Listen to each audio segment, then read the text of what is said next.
We as Americans, we support freedom and democracy and the rights of all peoples. But as Gaza taught us in 2006, free elections by themselves do not make up a democracy. There are times when people are offered a chance to elect party leaders that offer them only one election to affirm a dictatorship.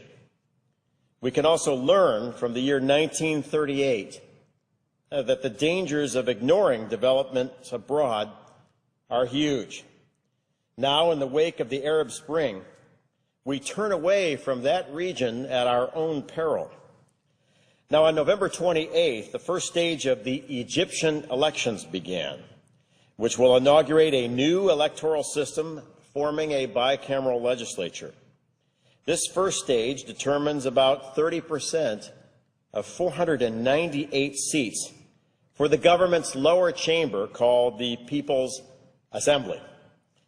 Before Egyptians arrived at the polls, protesters filled Tahrir Square in Cairo, and as a result, over 40 Egyptians were killed.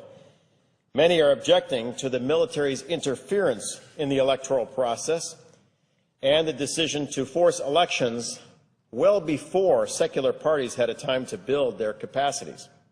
According to public polling and sources on the ground, this will likely hand an electoral victory to the Muslim Brotherhood and more radical Islamic elements within Egyptian society.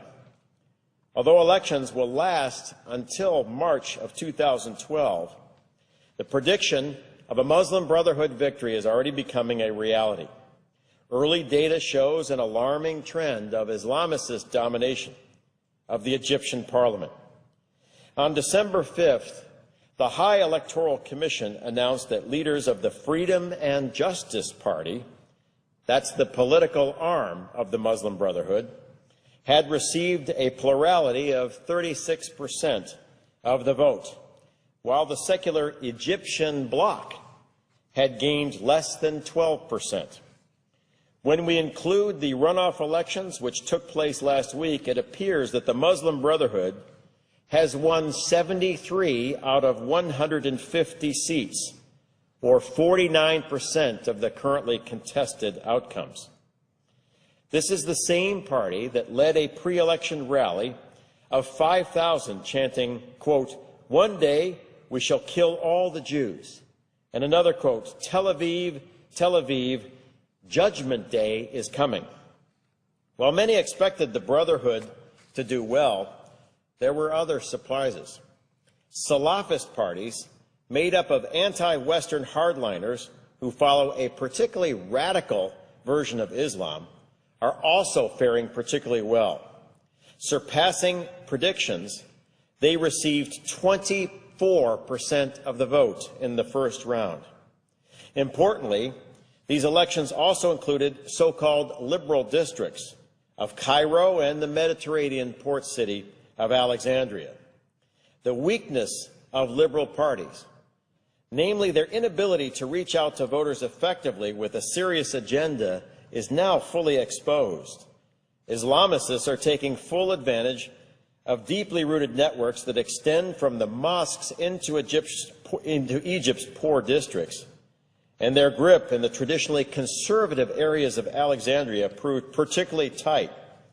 And these areas are also home to a majority of the Coptic Christian community. It's clear that if Islamist parties and candidates continue their currently won gains in other elections, they will capture 60% of the national vote in Egypt.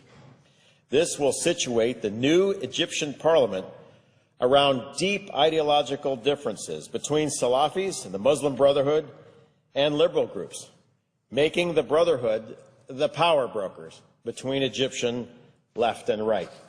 Now, what does this all mean? By January, the United States could face an Egypt defined by a hatred of Israel and many of the freedoms we hold dear: a freedom of expression, of women's rights, the right to practice any religion. This Egypt counts Iran as a friend and poses a threat to the Camp David peace accords, which have served as the cornerstone for Egypt's strategic position for 30 years. Do we expect that an Islamist-led Egypt will prevent weapons from arriving in the hands of Hamas? Will an Islamist-led Egypt help preserve a free South Sudan? Will an Islamist-led Egypt act to protect Coptic Christians, who make up about 10% of Egypt? Or will we see continued violences, like we saw on October 9th in Mazapro, which killed 27 civilians and injured hundreds? Will an Islamist-led Egypt do what we expect with more than $1 billion of U.S. foreign assistance? Will they continue to share intelligence and to work against terrorism? These are all questions that may become critical issues for the national security of the United States very shortly. All of this instability prevents foreign investment and tourism that would help the Egyptian economy. The IMF has forecasted a little over 1% growth for the Egyptian economy next year. They said inflation will top 11%, while almost 12% of Egyptians will be out of work. Recently, the Egyptian pound traded at its lowest level against the dollar in 7 years. This time last year, the region was on the threshold of exciting change, but today Egypt sits instead on the threshold of a very dangerous path.